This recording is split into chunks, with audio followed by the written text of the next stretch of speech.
আজকে বিকেলবেলা বাচ্চাদের জন্য প্যানকেক বানিয়ে নিচ্ছি। আর রেড ফুড কালার দিয়ে আমি এখানে কালারিং করে নিয়েছি।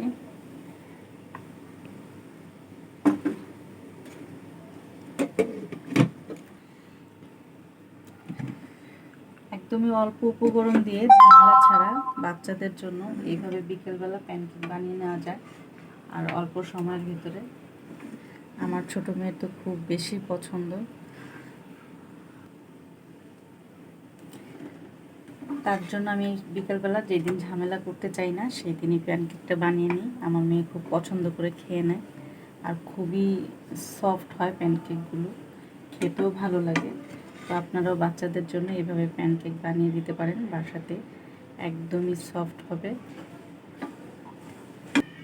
তো হয়ে গেল প্যানকেক, দেখে বোঝা যাচ্ছে কতটা সফট হয়েছে।